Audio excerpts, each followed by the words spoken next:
आज बीजेपी का 42वां स्थापना दिवस है, इसलिए आज हम आपको ये बताने वाले हैं कि वो कौन सी बातें हैं जो बीजेपी को देश की दूसरी पार्टियों से अलग बनाती हैं। और आज इस मौके पर प्रधानमंत्री मोदी ने 3 महत्वपूर्ण बातें कही। पहली है कि इस देश में जिन पार्टियों को केवल एक परिवार चलाते हैं, उन्होंने दशकों तक भारत के लोगों के साथ विश्वासघात किया। दूसरी बात यह कि बीजेपी देश की अकेली ऐसी पार्टी है जो लोगों को वोट बैंक की राजनीति के नुकसान समझाने में सफल रही। और तीसरी बात, बीजेपी की कोशिश है कि वो आखिरी व्यक्ति तक अपनी योजनाओं का लाभ पहुंचाए। तो आज बीजेपी के राष्ट्रीय मुख्यालय में नई दिल्ली में एक खास कार्यक्रम आयोजित किया गया और इस दौरान बीजेपी ने एक नया प्रयोग किया। उन्होंने 13 देशों के राजनयिकों को भी अपने इस कार्यक्रम में आज आमंत्रित किया और France, Italy, Switzerland, Poland, Singapore और बांग्लादेश जैसे देशों के जो राजदूत हैं और डिप्लोमेट्स हैं, आज वो खास तौर पर बीजेपी के ऑफिस, बीजेपी के मुख्यालय गए और उन्होंने बीजेपी की विचारधारा को बहुत करीब से समझा। इन सारे डिप्लोमेट्स को ये ब्रीफिंग दी गई कि बीजेपी है क्या, बीजेपी की विचारधारा क्या है, बीजेपी कैसे काम करती है, बीजेपी की जो योजनाएं हैं वो क्या हैं। यानी बीजेपी के डीएनए को आज जो है इन डिप्लोमेट्स को समझाया गया। तो आप भी देखिए आज बीजेपी के मुख्यालय में बीजेपी का 42वां जन्मदिन कैसे मना। हमारे लिए राजनीति और राष्ट्रनीति साथ साथ चलते हैं।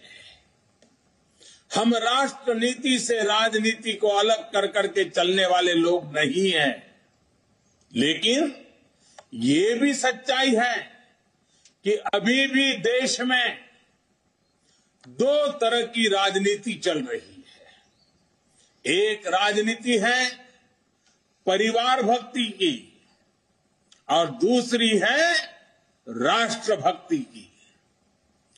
केंद्रीय स्तर पर अलग अलग राज्यों में हमारे यहां कुछ राजनीतिक दल है जो सिर्फ और सिर्फ अपने अपने परिवार के हितों के लिए काम करते हैं।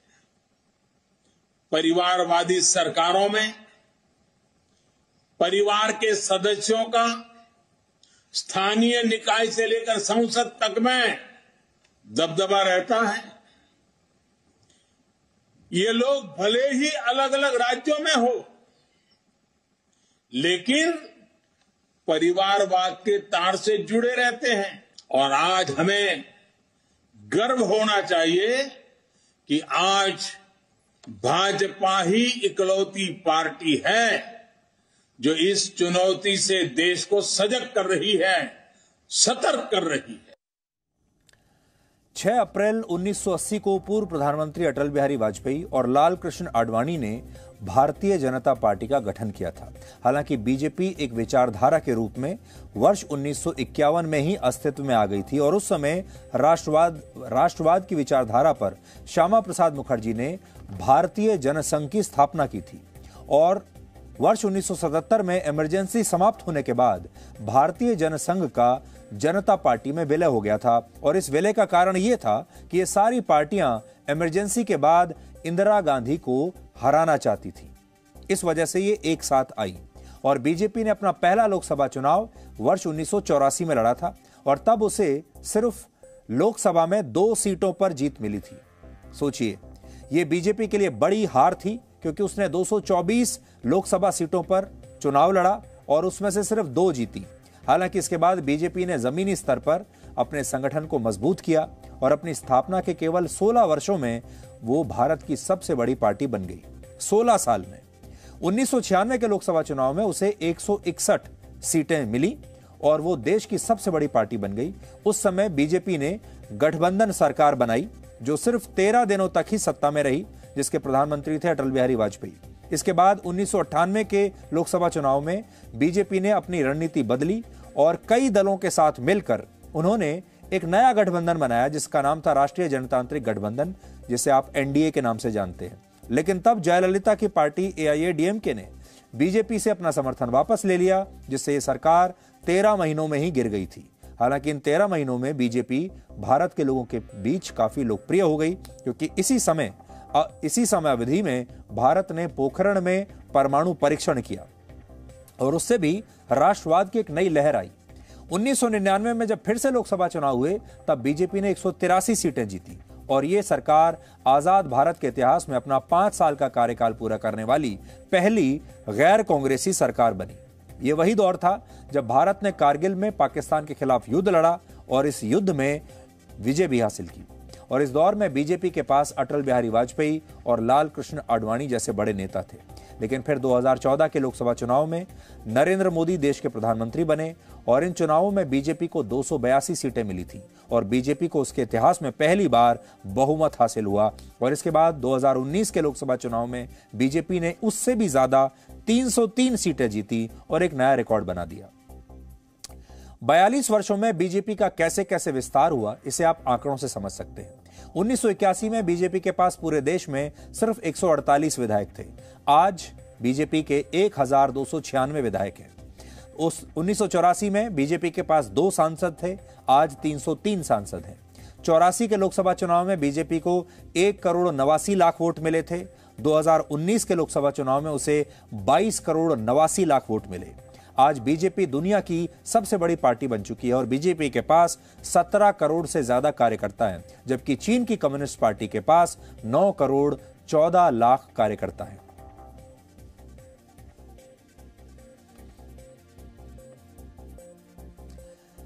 बीजेपी को एक इलेक्शन की मशीन भी कहा जाता है क्योंकि वो एक मशीन की तरह काम करती है। मशीन ना थकती है ना छुट्टी लेती है, बिना रुके आराम करती है, वेकेशन पर भी नहीं जाती राहुल गांधी की तरह। इसी तरह बीजेपी मशीन की तरह लगातार संगठन को मजबूत करती रहती है और बीजेपी ने असल में यह बताया कि एक पार्टी के लिए संगठन की ताकत क्या होती है। और बीजेपी को लोग अक्सर मिडिल क्लास की पार्टी कहते हैं, व्यापारियों की पार्टी कहा जाता है, उसे अमीरों की पार्टी माना जाता है। ये एक पुरानी छवि रही है बीजेपी की। लेकिन आपको जानकर बहुत हैरानी होगी कि असल में ऐसा है नहीं, क्योंकि अगर आप देखें तो सबसे ज्यादा पिछड़ी जाति के और ओबीसी के जो सांसद और विधायक हैं वो बीजेपी के पास हैं। और बीजेपी की जो योजनाएं बनी सरकार बनाने के बाद, सबसे ज्यादा गरीबों को और पिछड़ों को ध्यान में रखकर बीजेपी ने ही अपनी योजनाएं बनाई, जिससे कई बार जो अमीर और व्यापारी वर्ग जो है वो भी कई बार बीजेपी से नाराज हो जाता है, ये कहकर कि बीजेपी हमारे बारे में नहीं सोचती और दूसरों के बारे में सोच रही है। लेकिन बीजेपी ने सबसे ज्यादा असल में गरीबों के लिए और पिछड़ी जातियों के लिए काम किया, जो कि उसकी इससे पहले उसकी छवि ऐसी नहीं थी। इसके अलावा एक और बड़ी बात है, बीजेपी विचारधारा पर आधारित शायद आज भारत की एकमात्र पार्टी है। इससे पहले जो लेफ्ट पार्टी थी सीपीएम और सीपीआई, ये विचारधाराओं पर आधारित पार्टियां थी, लेकिन अब ये बहुत ही सिकुड़ गई हैं, इनका कोई ज्यादा महत्व नहीं रह गया है। बीजेपी अकेली ऐसी पार्टी है जो विचारधाराओं पर आधारित है और बीजेपी जो है एक राष्ट्रवाद पर भी आधारित पार्टी है। आपको याद होगा हमारे देश में 1970 के दशक में एंग्री यंग मैन का उदय हुआ था, क्योंकि उसे गुस्सा बहुत आता था और हमारी जो सारी फिल्में थी उसने आपको यह बताया कि लोगों को एंग्री यंग मैन का किरदार बड़ा पसंद आता था। वो इसलिए था क्योंकि लोगों में कुंठा थी, समाज में गुस्सा था और समाज अपना जो गुस्सा निकालना चाहता था वो इस एंग्री यंग मैन के जरिए निकालता था जब वो सिनेमा देखने के लिए जाता था। असल में बीजेपी का जो उदय हुआ वो भी ऐसे ही हुआ। और अगर आप देखेंगे तो बीजेपी राष्ट्रवाद की एक नई लहर लेकर आई इस देश में, जो कि इससे पहले ये लहर दबी हुई थी, कोई इसके बारे में बात नहीं करता था। हमें अपने देश पर गर्व नहीं था क्योंकि किसी ने हमें ऐसा बताया ही नहीं। दूसरी बात, बहुसंख्यक आबादी जो थी हमारे देश की वो बड़ी नाराज रहती थी, वो कुंठित थी और उसके अंदर एक बहुत गुस्सा था इस बात का कि बहुसंख्यक आबादी को इग्नोर करके हमारे देश की जो दूसरी पार्टियां थी वो अल्पसंख्यक आबादी को एक वोट बैंक की तरह मानती थी और अल्पसंख्यक आबादी को बहुसंख्यक आबादी से ज्यादा महत्व दिया गया और उन्हें एक वोट बैंक की तरह ट्रीट किया गया, जिससे हमारा जो बहुसंख्यक आबादी के जो लोग थे वो गुस्से में थे, क्रोध में थे, नाराज थे। और जब नरेंद्र मोदी का उदय हुआ तो उन्होंने नरेंद्र मोदी के अंदर वही देखा जो 70 के दशक में लोग सिनेमा घरों में एंग्री यंग मैन के किरदार में देखते थे। और ये जो नाराजगी थी, ये जो गुस्सा था, ये ज्वालामुखी बनकर फूटा और देश ने एक नए नायक के रूप में नरेंद्र मोदी को अपना लिया। देश में बीजेपी के विस्तार का एक बहुत बड़ा कारण गठबंधन की राजनीति भी है।